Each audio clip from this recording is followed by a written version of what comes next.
Hola, familia de Venganza Final. Antes de empezar, si esta historia te llega al corazón, déjame un like y cuéntame en los comentarios desde qué país me estás viendo. Mi nombre es Silvia. Tengo 36 años y lo que voy a contarles cambió mi vida para siempre. Nunca imaginé que llevar el celular de mi esposo a reparar sería el momento que marcaría un antes y un después en mi existencia. Cuando el técnico me miró con esa expresión de preocupación genuina y me dijo en voz baja que había encontrado algo grave, sentí que el piso se movía bajo mis pies. Pero lo que realmente me dejó helada fueron sus palabras exactas, que aún resuenan en mi memoria como un eco interminable. Señora, aquí planean dejarla sin casa. Para que entiendan completamente cómo llegué a ese momento devastador en el pequeño taller de reparación de celulares, necesito llevarlos conmigo un año atrás, cuando mi vida parecía perfecta desde afuera. Vivía en una casa hermosa, en una colonia residencial de clase media alta. Tenía un esposo que parecía exitoso y una familia política que, aunque complicada, formaba parte de mi día a día. Yo trabajaba desde casa como traductora freelance de documentos técnicos y literarios, un trabajo que me apasionaba y que me permitía tener flexibilidad de horarios. Dominaba 4 idiomas con fluidez: español, inglés, francés y alemán, algo que había logrado gracias a mi abuela materna, quien había sido profesora de idiomas en una prestigiosa universidad europea antes de emigrar a México. Mi abuela Leonor había sido una mujer extraordinaria. Nacida en Suiza de padres españoles, se había casado con mi abuelo mexicano cuando él estudiaba ingeniería en Zúrich. Ella siempre me decía que los idiomas eran llaves que abrían puertas invisibles y desde que yo era una niña pequeña me había enseñado con paciencia y dedicación. Recuerdo las tardes en su estudio, rodeada de libros en diferentes lenguas, donde me leía cuentos primero en español, luego en francés, después en alemán y finalmente en inglés. Para cuando cumplí 15 años, yo ya podía mantener conversaciones fluidas en los 4 idiomas. Mi abuela falleció cuando yo tenía 22 años, pero su legado vivía en cada palabra que yo traducía, en cada cliente internacional que atendía. Sin embargo, y aquí está la parte que cambiaría todo, yo nunca había alardeado de mis habilidades. En mi familia política, todos sabían que yo trabajaba desde casa, pero asumían que hacía traducciones simples, cosas básicas, nada importante. Nunca les había mencionado que traducía contratos internacionales para firmas de abogados, documentos técnicos para empresas multinacionales, o que ocasionalmente trabajaba como intérprete en videoconferencias de alto nivel. Tampoco sabían que mis ingresos mensuales superaban considerablemente el salario de mi esposo. Yo mantenía esta información en privado por varias razones. Primero, porque mi abuela me había enseñado la humildad como un valor fundamental. Segundo, porque en los primeros años de mi matrimonio había notado cierta incomodidad en Ramiro, mi esposo, cuando yo mencionaba mis logros profesionales. Y tercero, porque la familia de Ramiro, especialmente su hermano mayor y su madre, tenían una visión muy tradicional sobre los roles de género, y yo había aprendido a mantener la paz evitando conflictos innecesarios. Ramiro Fuentes era gerente de ventas en una empresa mediana de equipos industriales. Cuando nos conocimos hace 8 años en una reunión social, me había parecido encantador, atento y ambicioso. Era guapo, con ese tipo de presencia que llama la atención en una habitación, y tenía una forma de hablar que te hacía sentir especial. Durante nuestro noviazgo me presentó a su familia, su madre, doña Matilde, una mujer de 62 años con una personalidad dominante que había enviudado joven y había criado sola a sus 2 hijos, y su hermano mayor, Isaías, quien era 8 años mayor que Ramiro y trabajaba como contador en un despacho pequeño. Desde el principio, sentí cierta frialdad de parte de doña Matilde, pero Ramiro me aseguró que ella era así con todas las novias, que solo necesitaba tiempo para conocerme. Nos casamos en una ceremonia sencilla pero bonita.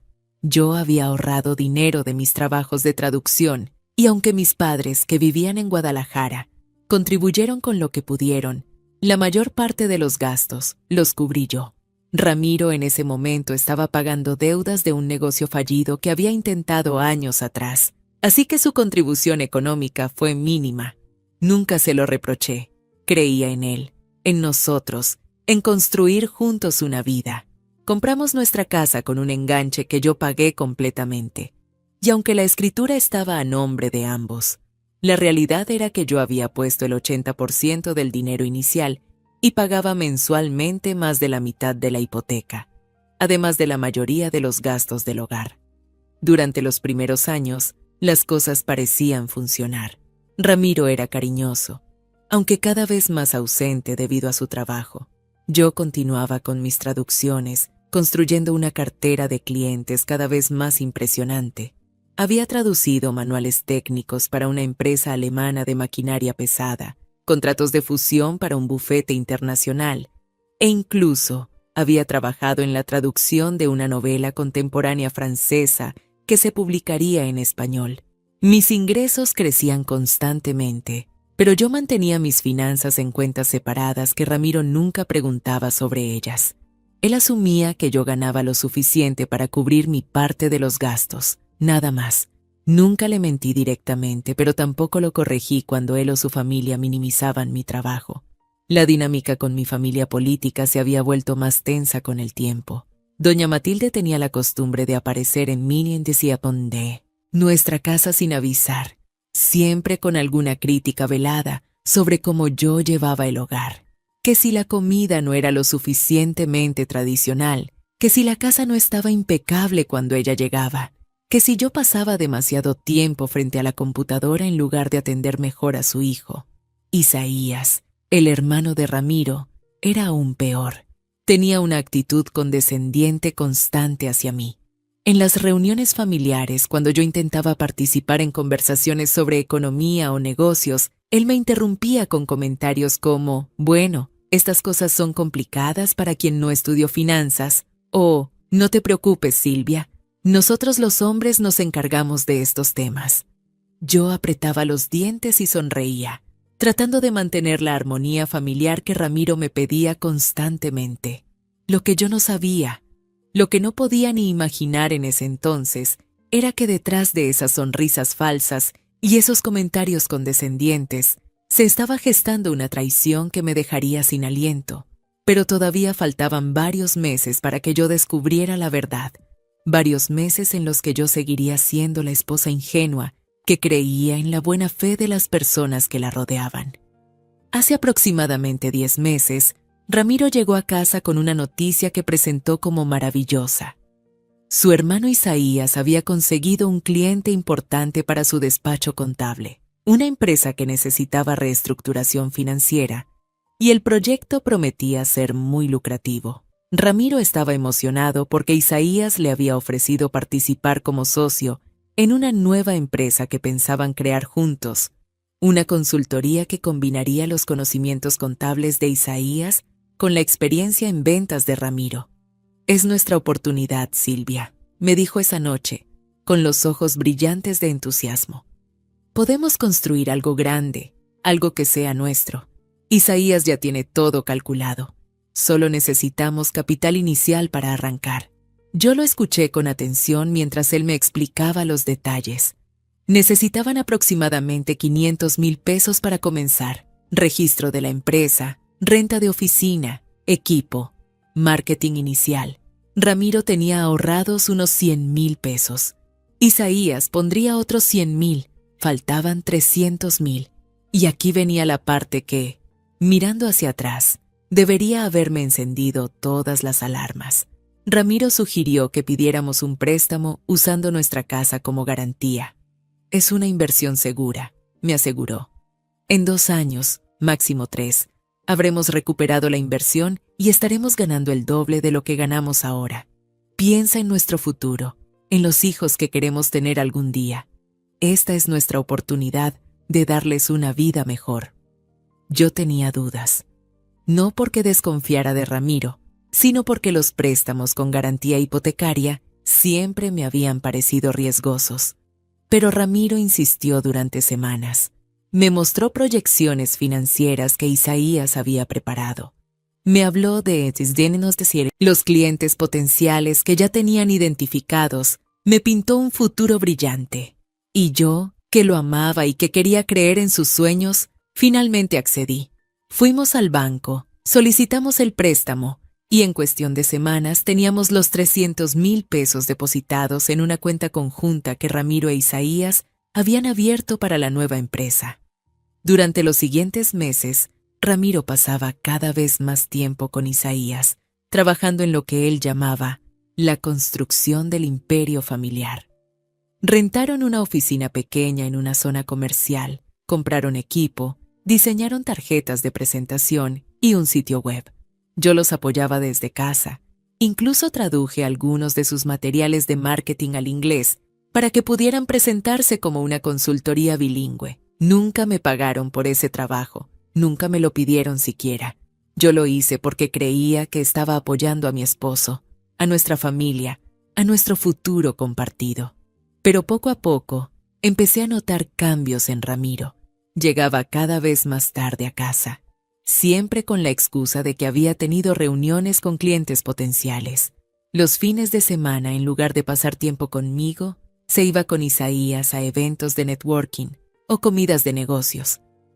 Cuando yo preguntaba sobre el progreso de la empresa, sus respuestas eran vagas. Va bien, decía sin dar detalles. Estas cosas toman tiempo, Silvia. No puedes esperar resultados inmediatos.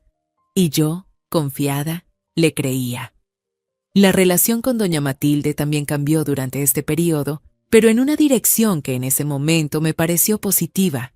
De repente ella empezó a ser más amable conmigo. Me invitaba a comer a su casa, me llamaba por teléfono para preguntarme cómo estaba. Incluso me regaló un collar de perlas que había pertenecido a su madre. Eres parte de la familia, me decía con una sonrisa que yo interpretaba como genuina. Estoy muy orgullosa de cómo apoyas a mi hijo en sus proyectos. Isaías también cambió su actitud. Ya no hacía comentarios condescendientes. Al contrario, me trataba con una especie de respeto exagerado que, mirando hacia atrás, era completamente falso. Yo estaba feliz con estos cambios. Pensaba que finalmente había logrado ganarme la aceptación de mi familia política, que después de años de tensión habíamos encontrado un equilibrio. Qué ingenua fui, qué ciega estuve.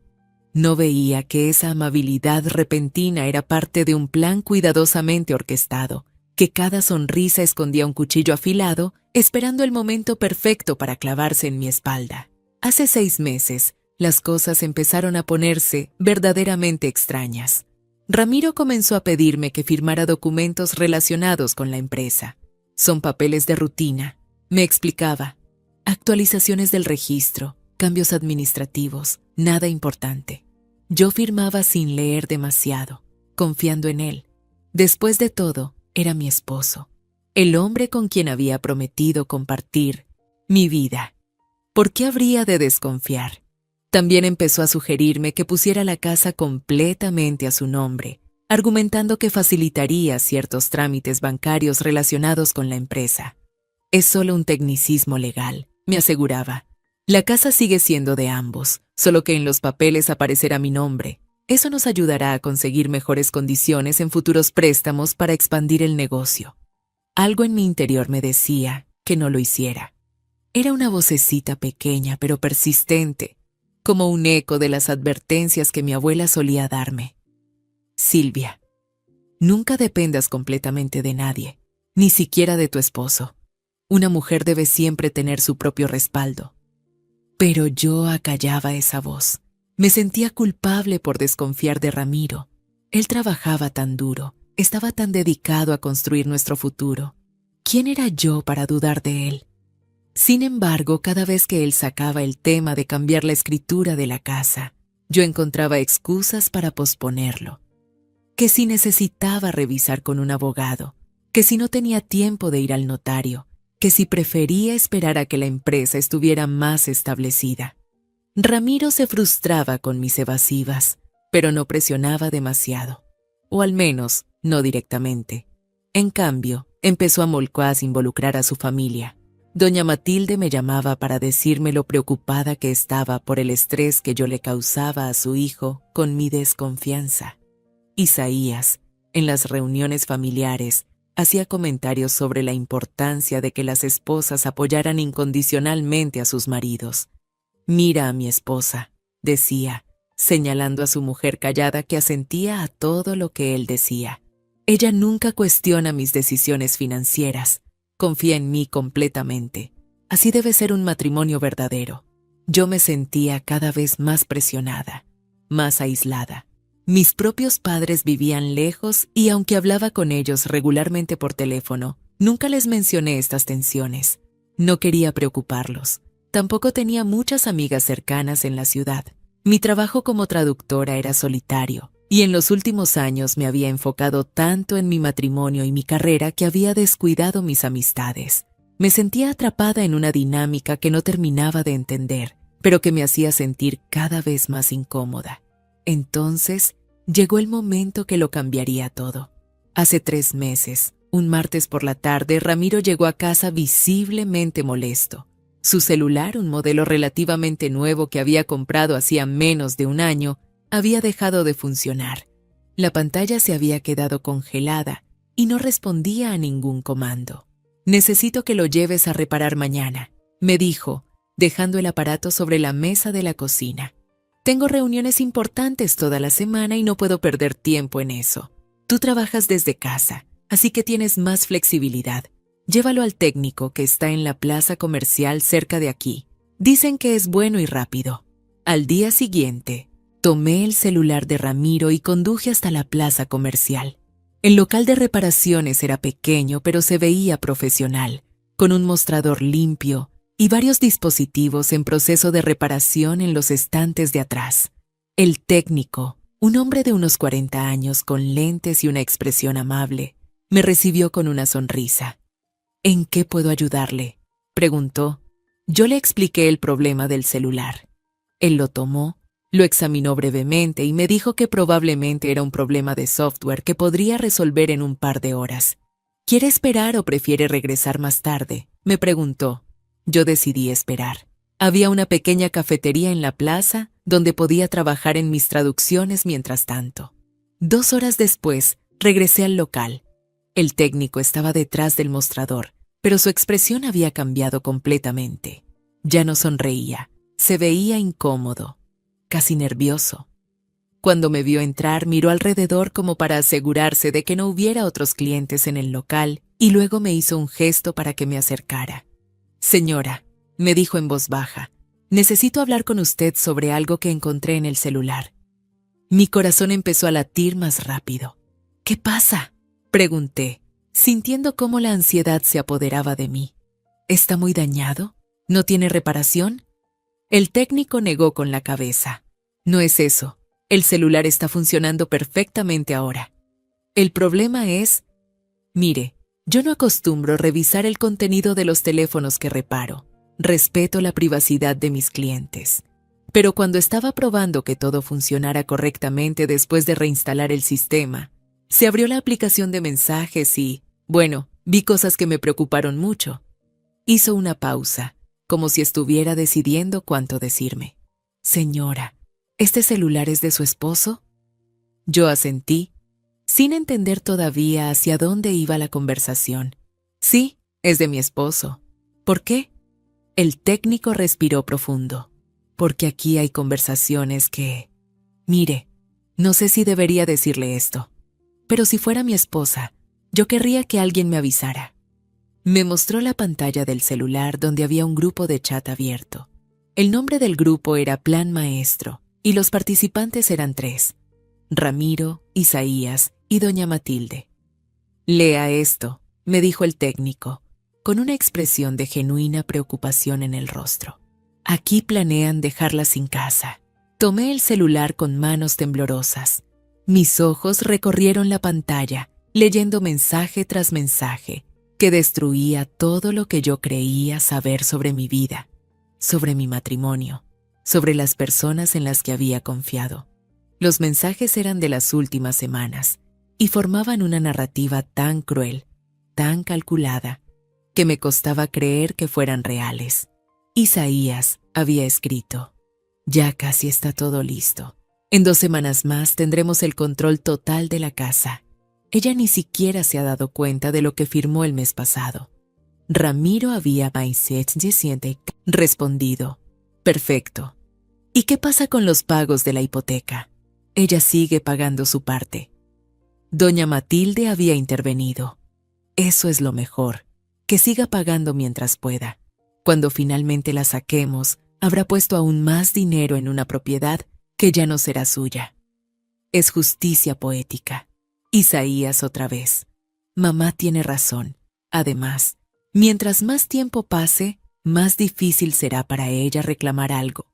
Los papeles que firmó el mes pasado prácticamente le quitan cualquier derecho sobre la propiedad. Mi abogado revisó todo. Está hermético. Ramiro: ¿y si se pone difícil cuando se lo digamos? ¿Si quiere pelear legalmente? Isaías: no va a poder. Primero, porque firmó todo voluntariamente. Segundo, porque no tiene dinero para un buen abogado. Ella cree que gana bien con sus traduccioncitas, pero nosotros sabemos que son trabajos pequeños, nada significativo. No podrá costear una batalla legal contra nosotros. Doña Matilde: además, ¿quién le va a creer? Todos en la familia saben que ella es la que insistió en poner la casa a nombre de Ramiro. Yo misma lo he comentado con varias personas. Tenemos testigos de su generosidad. Ramiro: perfecto. Entonces, ¿cuándo hacemos el movimiento final? Isaías: la próxima semana tengo una reunión con el notario. Una vez que se registre el último documento, la casa será 100% tuya, hermano. Después de eso, puedes pedirle el divorcio cuando quieras. Ella tendrá que irse sin nada. Doña Matilde: y entonces podrás casarte con Verónica. Esa sí es una mujer de verdad, no como esta que se la pasa todo el día frente a una computadora fingiendo que trabaja. Ramiro: Verónica ya sabe todo. Está lista para mudarse en cuanto Silvia se vaya. De hecho, ya está eligiendo los muebles nuevos que quiere para la casa. Seguí leyendo, mensaje tras mensaje, cada uno más devastador que el anterior.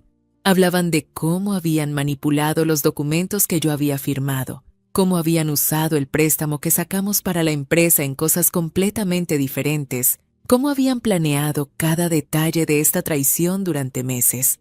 Mencionaban a Verónica, una mujer que yo ni siquiera conocía, que aparentemente era la amante de Ramiro y que estaba esperando para tomar mi lugar.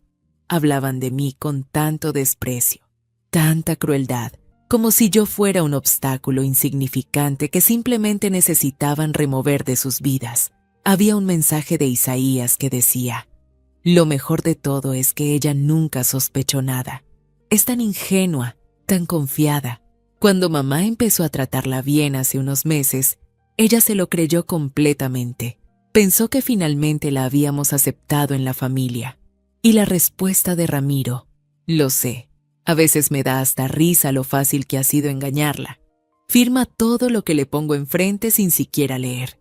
Dice que confía en mí. ¡Qué tonta! Las lágrimas corrían por mi rostro mientras seguía leyendo. El técnico me había traído una silla y un vaso de agua. Lo siento mucho, señora, me dijo con voz suave. Sé que esto debe ser terrible para usted, pero pensé que tenía derecho a saberlo. Yo apenas podía hablar. Asentí, agradeciendo su honestidad, su decencia al mostrarme la verdad que mi propia familia había estado ocultándome. Si hasta aquí ya sientes que esta historia te recuerda algo que viviste, escríbeme en los comentarios. No estás sola en esto. Pasé las siguientes horas en mi auto, estacionada en un rincón alejado de la plaza comercial, leyendo y releyendo cada mensaje del grupo de chat. Había años de conversaciones archivadas. Descubrí que la traición había comenzado mucho antes de lo que imaginaba. Desde el principio de nuestro matrimonio, Doña Matilde había estado presionando a Ramiro para que se divorciara de mí. Esa mujer no es para ti, le escribía constantemente. No tiene la clase que nuestra familia necesita. No viene de una familia de dinero. Es demasiado independiente. Necesitas una esposa que te respete como el hombre de la casa no una que crea que es tu igual. Durante años, Ramiro había resistido esas presiones, no porque me amara verdaderamente como yo había creído, sino porque yo era útil. Yo pagaba la mayor parte de las cuentas, yo mantenía la casa impecable, yo nunca cuestionaba sus decisiones. Pero hace aproximadamente 1 año y medio, algo había cambiado. Ramiro había conocido a Verónica en una de sus reuniones de trabajo. Ella era asistente ejecutiva de uno de sus clientes, 10 años menor que yo, y según los mensajes que leí, había quedado impresionada con la imagen de éxito que Ramiro proyectaba. Ramiro había empezado una relación con ella, y doña Matilde, lejos de desaprobar la infidelidad de su hijo, la había alentado.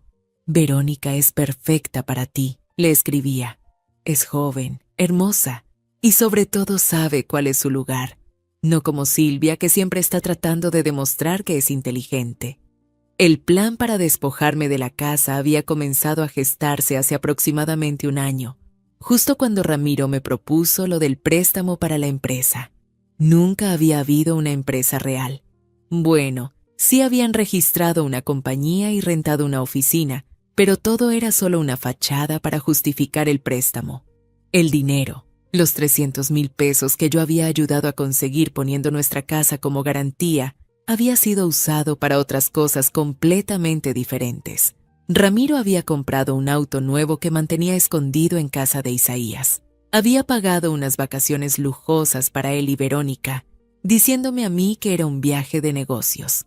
Había dado un enganche para un departamento que pensaba comprar para su amante, y lo que quedaba del dinero estaba siendo usado para pagar al abogado de Isaías, quien había diseñado todo el esquema legal para quitarme la casa. Los documentos que yo había firmado durante los últimos meses no eran papeles de rutina, como Ramiro me había dicho. Eran documentos legales cuidadosamente redactados que paso a paso transferían mi propiedad de la casa a nombre exclusivo de Ramiro. El abogado había sido muy astuto. En lugar de pedirme que firmara un solo documento grande que pudiera levantar sospechas, había dividido el proceso en múltiples papeles pequeños, cada uno presentado con explicaciones convincentes sobre trámites administrativos o actualizaciones bancarias. Y yo, confiada, había firmado cada uno sin leer las letras pequeñas, sin consultar con mi propio abogado, creyendo que estaba apoyando los sueños empresariales de mi esposo. El plan era simple, pero efectivo. Una vez que el último documento estuviera registrado ante el notario, la casa sería completamente de Ramiro. Entonces él me pediría el divorcio. Como la propiedad estaría solo a su nombre, yo no tendría ningún derecho sobre ella. Tendría que irme, dejar atrás la casa que yo misma había pagado en su mayoría y empezar de cero. Mientras tanto, Verónica se mudaría inmediatamente, ocupando mi lugar no solo en la casa, sino en la vida de Ramiro. Doña Matilde finalmente tendría la nuera que siempre había querido, e Isaías habría ayudado a su hermano menor a triunfar en la vida. Leí un mensaje particularmente cruel de doña Matilde que decía: «Cuando Silvia se vaya, vamos a hacer una fiesta. Una verdadera fiesta familiar. Sin esa mujer aburrida arruinando el ambiente. Verónica sabe cómo ser una anfitriona de verdad, no como Silvia, que siempre está distraída con su computadora». Y la respuesta de Ramiro: «Tienes razón, mamá. Verónica ya está planeando la fiesta. Dice que va a invitar a toda la familia y a sus amigas. Va a hacer la presentación oficial de mi nueva vida». Pero había algo más en esos mensajes, algo que ellos no sabían, algo que cambiaría todo el juego. En su arrogancia y su desprecio hacia mí, habían cometido un error fundamental. Habían asumido que yo era pobre, que mis ingresos eran insignificantes, que no tendría recursos para defenderme. Nunca se habían molestado en preguntarme realmente sobre mi trabajo, sobre mis clientes, sobre mis ingresos. Si lo hubieran hecho, habrían descubierto algo que los habría hecho reconsiderar todo su plan. Pero su desprecio los había cegado, y esa ceguera sería su perdición. Mientras estaba sentada en mi auto, con el celular de Ramiro en mis manos y lágrimas secándose en mis mejillas, algo cambió dentro de mí. El dolor inicial, esa sensación de traición y devastación, comenzó a transformarse en algo diferente. Era como si una parte de mí, una parte que había estado dormida durante años, despertara de repente.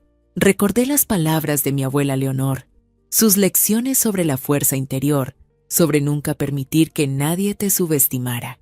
Silvia me había dicho en una de nuestras últimas conversaciones antes de su muerte, el mundo va a tratar de hacerte pequeña. Van hasta a asumir que porque eres mujer, porque eres amable, porque eres educada, eres débil. Pero tú y yo sabemos la verdad. Tú tienes un poder que ellos ni siquiera pueden imaginar. Guárdalo, protégelo, y cuando llegue el momento correcto, úsalo. Ese momento había llegado. Limpié mis lágrimas, respiré profundo y empecé a pensar con claridad. Ramiro, Isaías y doña Matilde habían cometido varios errores en su plan. Primero, habían documentado toda su conspiración en mensajes de texto, creando evidencia digital perfecta de sus intenciones fraudulentas. Segundo, habían asumido que yo no tenía recursos para defenderme. Y tercero, no tenían idea de quién era yo realmente, de lo que yo era capaz de hacer cuando me acorralaban. Tomé el celular de Ramiro y usando el puerto USB de mi auto, hice una copia de seguridad completa de todos los mensajes, fotos y documentos. Guardé todo en 3 memorias USB diferentes que escondí en lugares separados. Luego tomé fotografías de la pantalla con mi propio celular, capturando cada mensaje incriminatorio. Finalmente envié todos los archivos a mi correo electrónico personal, creando una copia en la nube que nadie podría borrar. Si ellos querían jugar con documentos legales y planes secretos, yo también podía jugar ese juego. Y tenía la ventaja de que ellos no sabían que yo conocía sus planes. Esa noche, cuando llegué a casa, Ramiro estaba en la sala, viendo televisión. ¿Dónde está mi celular?, me preguntó sin siquiera mirarme. Yo se lo entregué con una sonrisa. Aquí está. El técnico dijo que era un problema de software.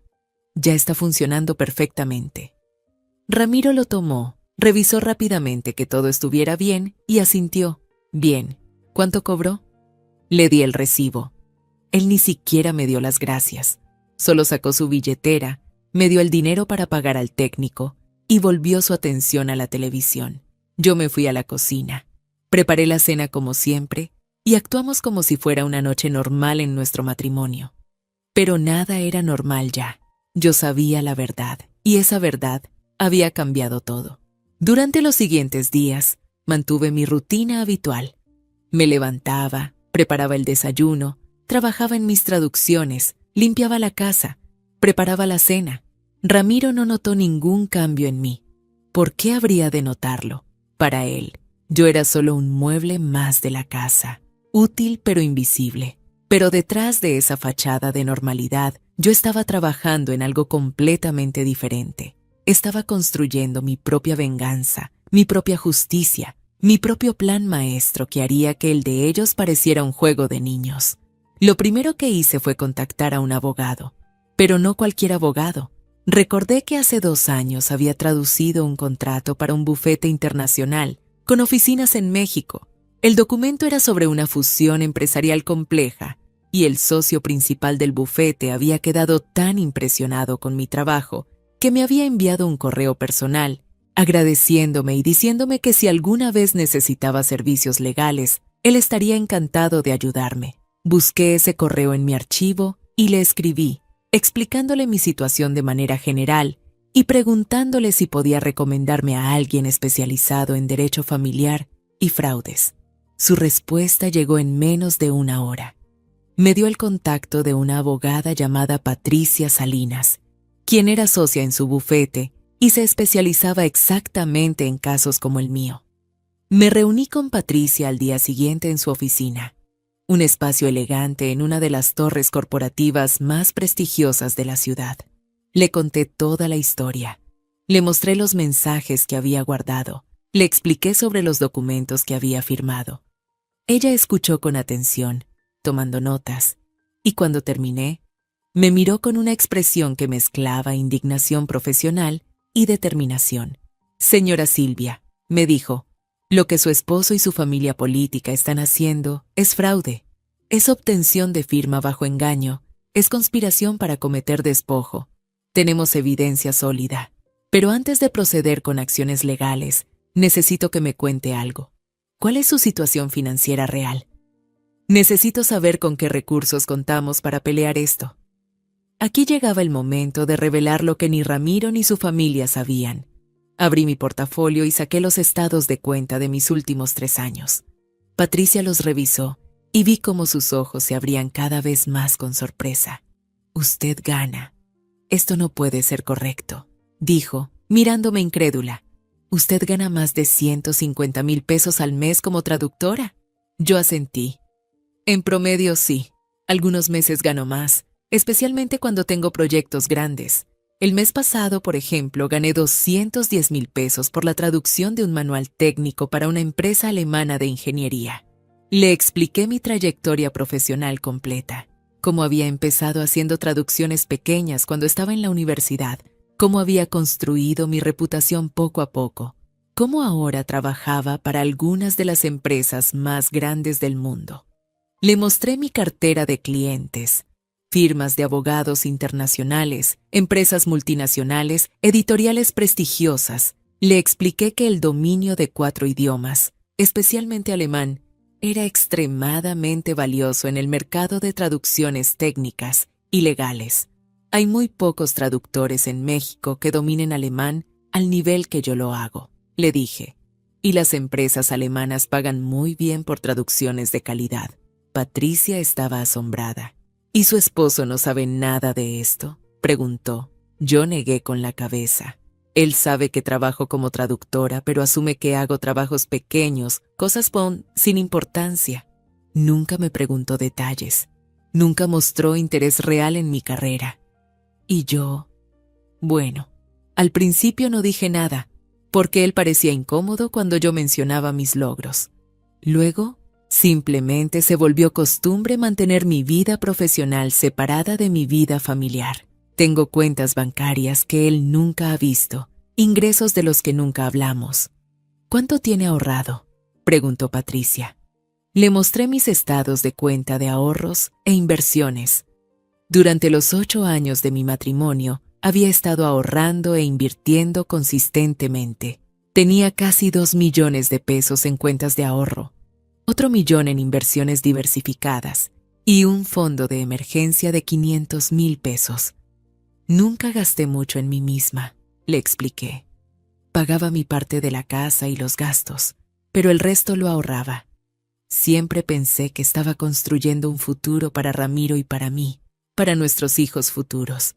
Ahora veo que en realidad estaba construyendo mi propia red de seguridad sin siquiera saberlo. Patricia sonrió, y era una sonrisa de depredadora que había encontrado a su presa. Señora Silvia, me dijo, su esposo y su familia política cometieron el error más grande de sus vidas al subestimarla. Con los recursos que usted tiene, no solo podemos defender su propiedad de la casa, sino que podemos contraatacar de formas que ellos ni siquiera pueden imaginar. Pero necesito saber, ¿qué quiere usted? ¿Quiere salvar su matrimonio o quiere justicia? No tuve que pensar mi respuesta. Quiero justicia, dije con voz firme. Quiero que paguen por lo que me hicieron, por cómo me traicionaron, por cómo planearon dejarme sin nada. Pero más que eso, quiero recuperar lo que es mío y quiero asegurarme de que nunca puedan hacerle esto a nadie más. Patricia asintió. Entonces vamos a darles una lección que nunca olvidarán, pero tenemos que ser estratégicas. No podemos mostrar nuestras cartas demasiado pronto.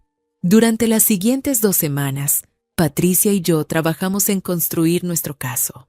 Ella investigó todos los documentos que yo había firmado y descubrió que, aunque habían sido redactados de manera engañosa, varios de ellos tenían vicios legales que los hacían impugnables.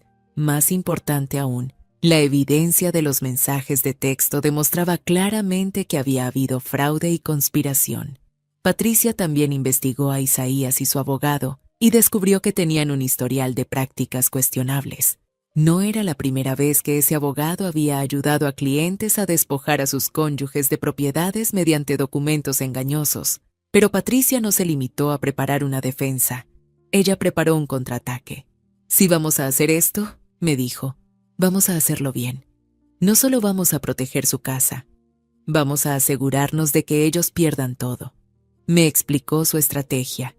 Primero, íbamos a dejar que Isaías registrara el último documento ante el notario, el que según su plan les daría el control total de la casa. Pero inmediatamente después, antes de que pudieran hacer cualquier otro movimiento, nosotros presentaríamos una demanda por fraude, obtención de firma, bajo engaño y conspiración para cometer despojo. La evidencia de los mensajes de texto era tan sólida que Patricia estaba segura de que un juez ordenaría inmediatamente la anulación de todos los documentos fraudulentos y la congelación de cualquier intento de venta o transferencia de la propiedad.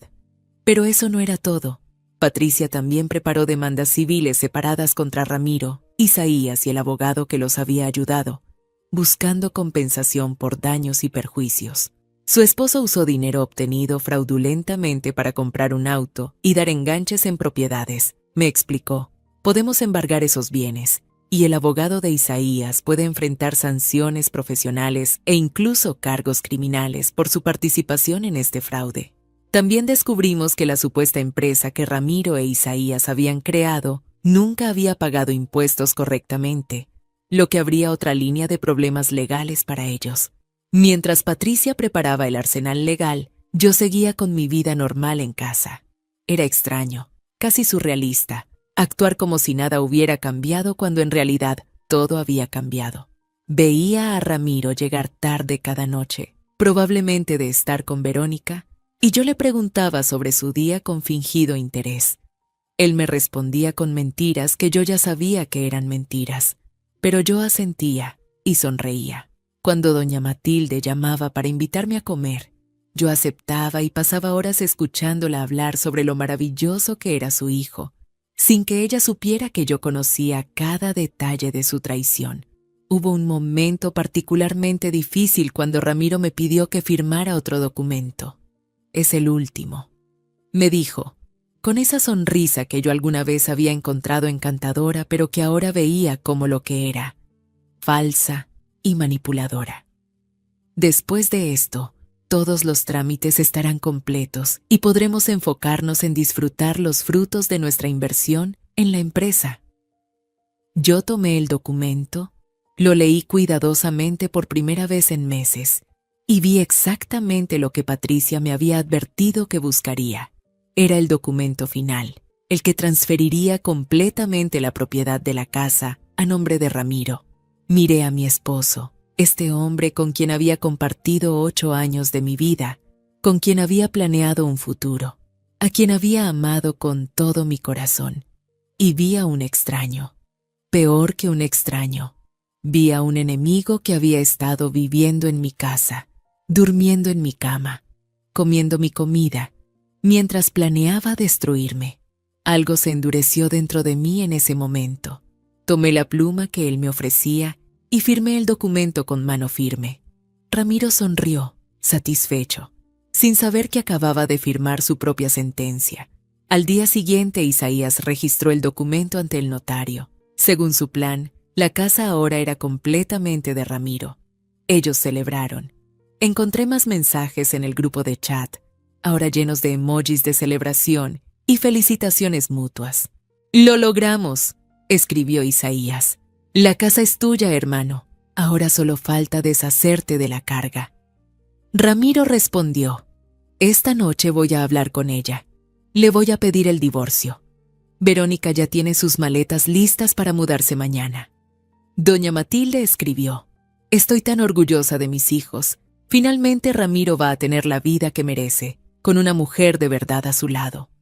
Pero lo que ellos no sabían era que 2 horas después de que Isaías registrara ese documento, Patricia presentó todas nuestras demandas ante el juzgado correspondiente. No solo demandamos la anulación de los documentos fraudulentos, sino que también solicitamos medidas cautelares inmediatas. El juez, después de revisar la evidencia de los mensajes de texto y los testimonios de expertos que Patricia había preparado, ordenó inmediatamente la congelación de cualquier transacción relacionada con la propiedad.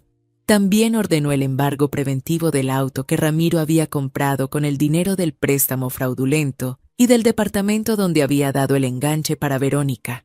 Esa noche, cuando Ramiro llegó a casa, yo estaba sentada en la sala esperándolo. Él entró con una expresión seria, preparado para tener la conversación que había estado planeando. «Silvia», comenzó a decir, «necesitamos hablar sobre nuestro matrimonio». Yo lo interrumpí. «Tienes razón, Ramiro. Necesitamos hablar, pero primero hay algo que quiero mostrarte». Saqué mi laptop y abrí el archivo con todos los mensajes del grupo de chat. Su rostro palideció cuando vio lo que estaba en la pantalla. «¿Cómo?», comenzó a decir, pero yo volví a interrumpirlo. «¿Cómo conseguí esto? Cuando llevé tu celular a reparar, el técnico encontró tus mensajes. Él tuvo la decencia de avisarme, algo que tú nunca tuviste. He sabido sobre tu plan durante semanas, Ramiro. Sé todo sobre Verónica, sobre cómo planearon robarme mi casa, sobre cada mentira que me dijiste». Ramiro intentó recuperar la compostura. «Silvia, puedo explicarlo.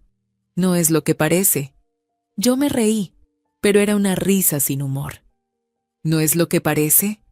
Tengo meses de mensajes donde tú, tu hermano y tu madre planean en detalle cómo despojarme de la casa que yo pagué.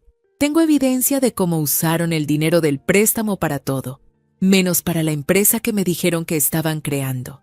Tengo pruebas de tu infidelidad. ¿Qué parte de eso no es lo que parece?» Ramiro cambió de táctica.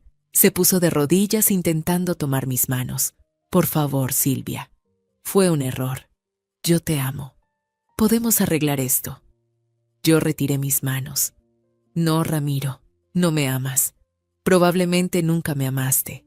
Solo me usaste. Pero eso se acabó. Mañana vas a recibir la notificación oficial de las demandas que presenté contra ti, contra tu hermano y contra el abogado que los ayudó. La casa está bajo medidas cautelares. No puedes venderla, no puedes transferirla, no puedes hacer nada con ella. Y todos los bienes que compraste con el dinero del préstamo fraudulento están embargados». La expresión de Ramiro cambió de súplica a ira en un instante. «No puedes hacer esto», gritó. «La casa es mía. Está a mi nombre. Tú firmaste todos los documentos». Yo me mantuve calmada. «Firmé documentos bajo engaño, Ramiro. Eso se llama fraude. Y tengo toda la evidencia que necesito para demostrarlo. Tus propios mensajes de texto son una confesión completa de tus intenciones criminales». Él intentó acercarse a mí de manera amenazante, pero yo no me moví. «Si me tocas», le dije con voz firme, «será otro cargo más en tu contra. Mi abogada me advirtió que podrías reaccionar así. Ya tengo preparada una orden de restricción que se activará si intentas intimidarme o lastimarme de cualquier forma». Ramiro se detuvo, dándose cuenta de que había perdido todo el control de la situación. «¿Quién eres tú?», me preguntó, mirándome como si fuera la primera vez que me veía. «No te reconozco. La Silvia que yo conocía nunca habría hecho esto». Yo sonreí, y esta vez mi sonrisa era genuina. «Tienes razón. No me reconoces, porque nunca te molestaste en conocerme realmente. Asumiste que yo era débil, que era tonta, que era fácil de manipular. Nunca preguntaste sobre mi trabajo, sobre mis ingresos, sobre mis capacidades. Si lo hubieras hecho, habrías sabido que la mujer que planeabas dejar en la calle tiene más dinero ahorrado que todo lo que tú has ganado en tu vida. Habrías sabido que tengo contactos profesionales en todo el mundo. Habrías sabido que no soy la víctima indefensa que imaginabas». Le expliqué entonces, con calma y detalle, todo lo que Patricia y yo habíamos preparado. Las demandas penales por fraude, las demandas civiles por daños, las investigaciones fiscales sobre su supuesta empresa, los embargos sobre los bienes que había comprado con dinero que no era suyo. «Tu auto nuevo está embargado», le dije. «El departamento donde pensabas instalar a Verónica está embargado. Y cuando esto termine, cuando los jueces revisen toda la evidencia, no solo vas a perder la casa, vas a tener que compensarme por todos los daños que me causaste. Vas a tener que devolverme cada peso que robaste. Y vas a tener antecedentes penales que te seguirán por el resto de tu vida». Ramiro se desplomó en el sofá. con la cabeza entre las manos. «Esto no puede estar pasando», murmuraba. Teníamos un plan perfecto. Isaías dijo que era imposible que fallara. Yo me senté frente a él, manteniendo mi distancia. Su plan falló porque se basaba en subestimar a alguien. Nunca es inteligente subestimar a las personas, Ramiro, especialmente a las mujeres que ustedes consideran débiles o insignificantes, porque a veces esas mujeres resultan ser mucho más fuertes y mucho más capaces de lo que nunca imaginaste. Esa noche, Ramiro se fue de la casa. No tenía opción. Patricia había conseguido una orden judicial temporal que le prohibía permanecer en la propiedad. Mientras el caso estaba en proceso, él empacó algunas cosas y se fue, probablemente a casa de su madre o de Isaías. Yo me quedé en mi casa, mi hogar, el lugar que yo había pagado y que ellos habían intentado robarme. Me senté en la sala, en silencio, procesando todo lo que había pasado.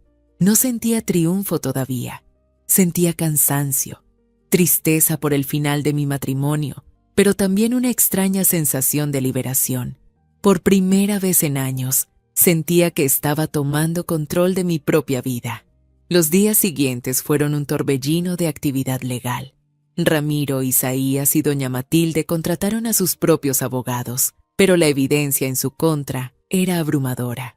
Los mensajes de texto que ellos mismos habían escrito eran una confesión completa de sus intenciones. Intentaron argumentar que los mensajes eran solo bromas, que nunca tuvieron la intención real de defraudarme, pero era un argumento débil que nadie creía. Patricia los destruyó en cada audiencia, presentando evidencia tras evidencia de sus acciones fraudulentas. El caso comenzó a atraer atención mediática. Un periodista que cubría casos de fraude familiar se enteró de la historia y publicó un artículo detallado sobre cómo una mujer había descubierto el plan de su esposo para despojarla de su propiedad y había contraatacado con éxito. El artículo se volvió viral en redes sociales. Miles de mujeres comentaron sus propias historias de traición y abuso financiero. Yo recibí mensajes de apoyo de todo el país, de mujeres que se sentían inspiradas por mi historia, que decían que mi valentía les había dado fuerza para enfrentar sus propias situaciones difíciles.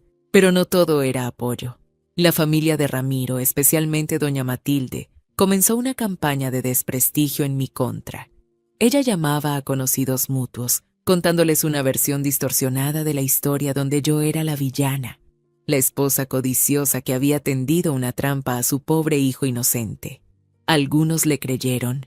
Recibí llamadas de personas que me acusaban de ser cruel, de no perdonar, de destruir a una familia.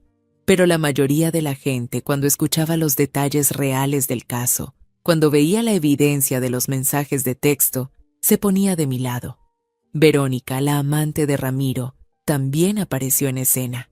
Ella intentó contactarme, enviándome mensajes donde me suplicaba que dejara ir a Ramiro, que él la amaba a ella, que yo estaba siendo egoísta al no aceptar el divorcio. Yo no le respondí. No tenía nada que decirle. Ella era bienvenida a quedarse con Ramiro, pero iba a ser un Ramiro arruinado, sin casa, sin auto, con deudas legales masivas y antecedentes penales. De alguna manera, dudaba que ella quisiera quedarse con esa versión de él. El proceso legal tomó varios meses, pero el resultado fue exactamente lo que Patricia había predicho. El juez anuló todos los documentos que yo había firmado bajo engaño, restaurando mi propiedad completa sobre la casa. Ramiro fue condenado por fraude y obtención de firma bajo engaño.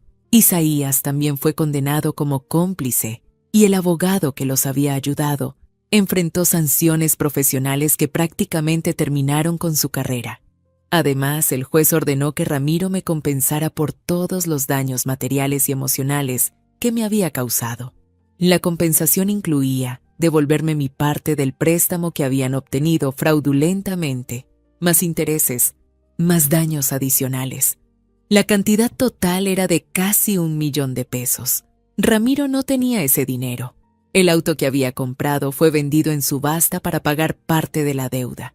El departamento donde había dado el enganche fue recuperado por el vendedor original y el enganche fue aplicado como parte del pago que Ramiro me debía. Pero aún así no era suficiente.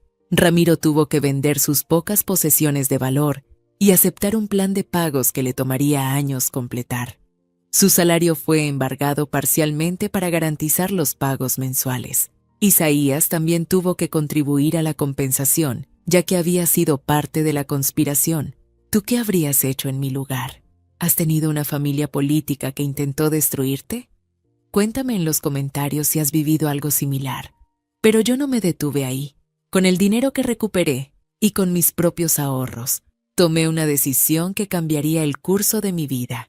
Decidí que ya no quería seguir trabajando desde casa como freelance, aislada y subestimada. Decidí crear mi propia empresa de traducción. Usando mis contactos internacionales y mi reputación en la industria, establecí una agencia de traducción especializada en documentos técnicos y legales en múltiples idiomas. Contraté a otros traductores talentosos, muchos de ellos mujeres que, como yo, habían sido subestimadas en sus propias vidas. La empresa creció rápidamente. En el primer año, teníamos contratos con más de 20 empresas multinacionales. En el segundo año, abrimos una segunda oficina y duplicamos nuestro personal. Yo me convertí en la CEO de una empresa exitosa, respetada en mi industria, invitada a dar conferencias sobre emprendimiento y empoderamiento femenino. La mujer que Ramiro y su familia habían considerado insignificante, la que hacía traduccioncitas sin importancia, ahora dirigía una empresa con ingresos anuales de varios millones de pesos. Pero más allá del éxito financiero, lo que más me llenaba era el impacto que estaba teniendo en otras mujeres. Muchas de las traductoras que contraté eran mujeres que habían pasado por situaciones similares a la mía. Divorcios difíciles, familias que las subestimaban, parejas que las habían traicionado. Yo les di no solo un trabajo, sino una comunidad, un lugar donde sus talentos eran reconocidos y valorados. Creamos un ambiente de trabajo donde las mujeres se apoyaban mutuamente, donde compartíamos nuestras historias y nos fortalecíamos juntas. También usé parte de mis ganancias para crear una fundación que ayudaba a mujeres en situaciones de abuso financiero. La fundación ofrecía asesoría legal gratuita, apoyo psicológico y, en casos necesarios, asistencia financiera para ayudar a las mujeres a escapar de relaciones tóxicas.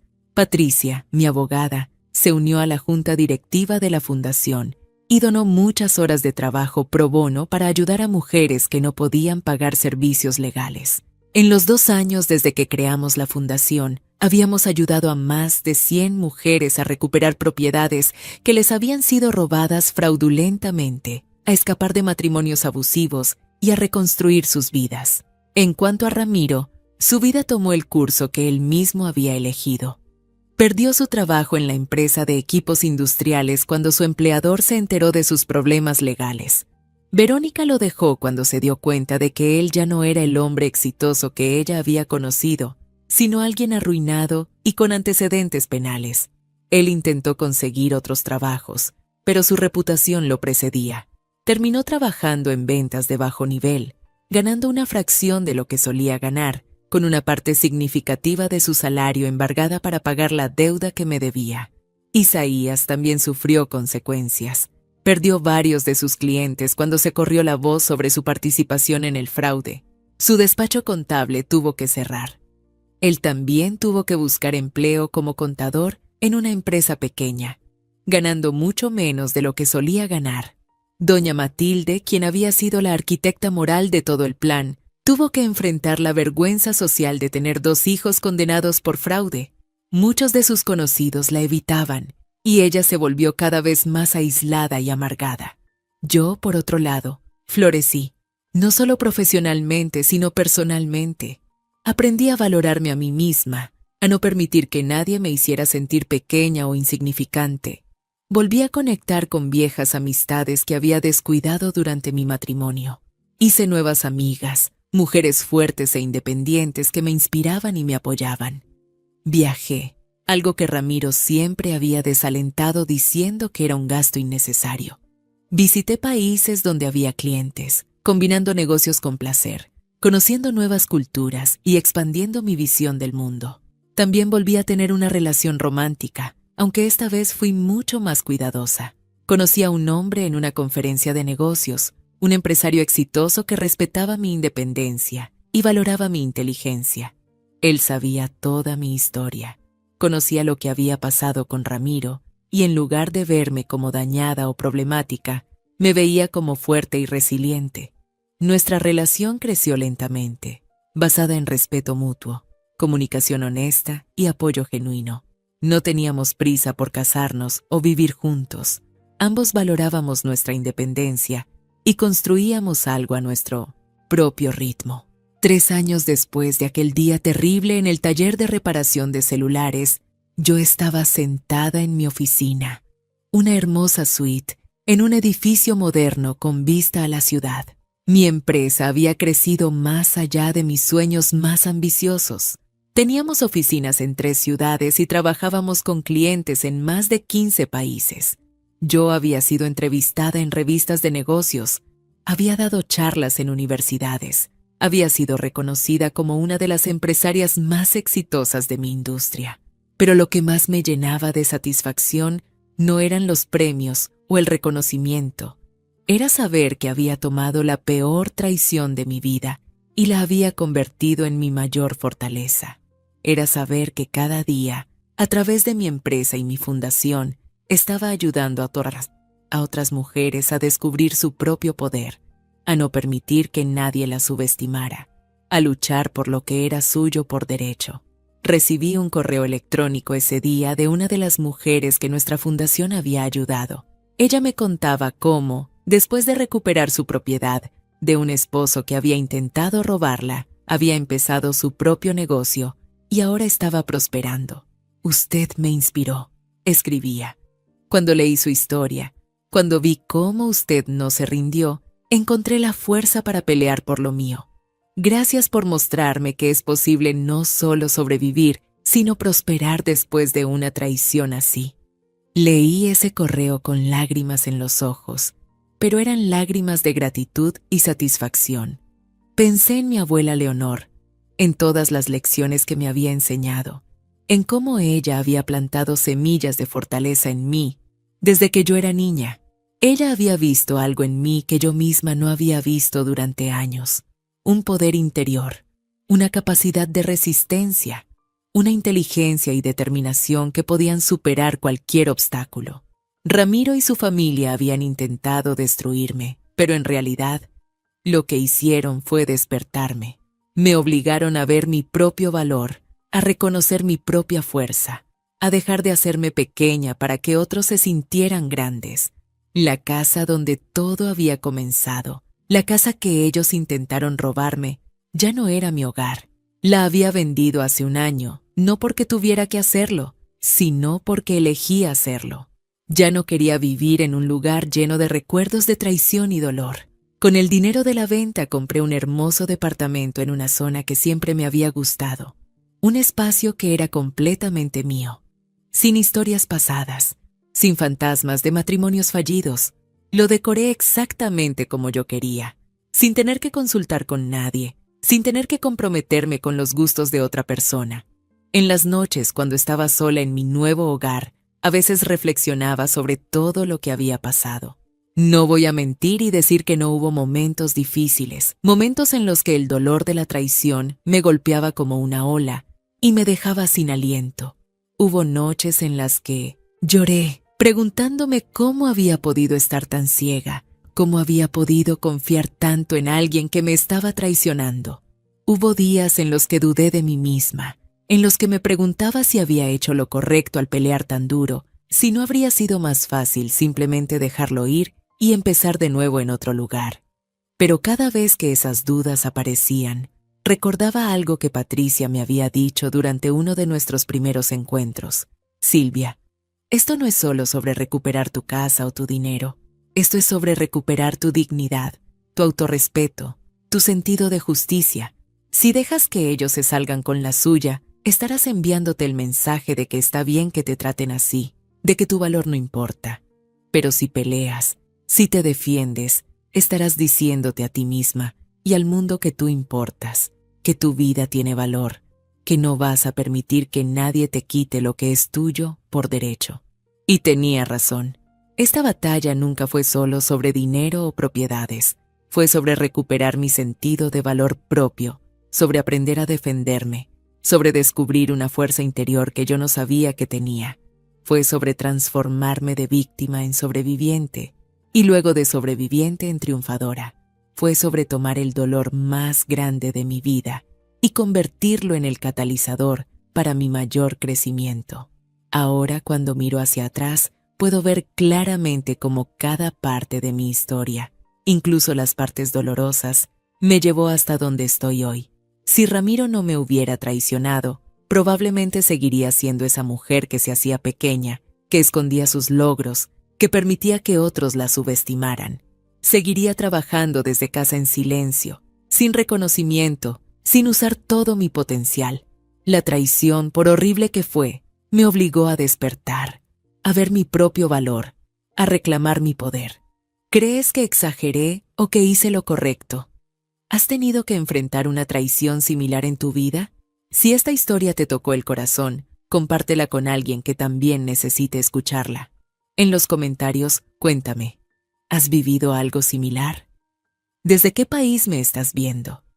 Me leo todos los comentarios y me encanta saber que estas historias llegan a personas en todo el mundo, que de alguna manera, compartir mi experiencia puede ayudar a otros a encontrar su propia fuerza. Hoy, cuando me presento en conferencias o eventos de negocios, cuando me paro frente a audiencias de cientos de personas, ya no me presento como solo una traductora o minimizo mis logros. Me presento con orgullo como la fundadora y CEO de una empresa exitosa, como una mujer que sobrevivió a una traición devastadora y la convirtió en su mayor fortaleza. Comparto mi historia no para buscar lástima, sino para inspirar, para mostrar que es posible no solo sobrevivir a las peores traiciones, sino emerger de ellas más fuerte, más sabia y más exitosa. Y cuando otras mujeres se me acercan después de mis charlas, cuando me cuentan sus propias historias de traición, de abuso, de ser subestimadas, yo les digo lo mismo que me gustaría que alguien me hubiera dicho a mí hace años. Tu valor no está determinado por cómo otros te tratan. Tu poder no depende del reconocimiento de los demás. Tú tienes dentro de ti todo lo que necesitas para superar cualquier obstáculo, para reconstruir tu vida, para crear algo hermoso de las ruinas. No permitas que nadie te haga creer que eres menos de lo que eres. Y cuando llegue el momento, cuando te acorralen y piensen que te han derrotado, sorpréndelos. Muéstrales quién eres realmente. Porque a veces, las personas más peligrosas son aquellas que subestimamos, aquellas que asumimos que son débiles o insignificantes. Y tú, mi querida amiga, eres mucho más fuerte de lo que nadie imagina. Esta es mi historia. La historia de cómo un día terrible en un taller de reparación de celulares se convirtió en el punto de inflexión de mi vida. La historia de cómo las peores intenciones de otras personas se convirtieron en el catalizador para mi mayor transformación. La historia de cómo aprendí que el verdadero poder no viene de dominar a otros, sino de conocerte a ti mismo, de valorarte a ti mismo, de defender lo que es tuyo por derecho. Y si hay algo que quiero que recuerdes de esta historia, es esto. Nunca subestimes a una mujer que parece callada o humilde, porque a veces esa mujer está guardando su poder, esperando el momento correcto para usarlo. Y cuando ese momento llega, cuando finalmente muestra quién es realmente, el mundo cambia, su mundo cambia, y nada vuelve a ser igual.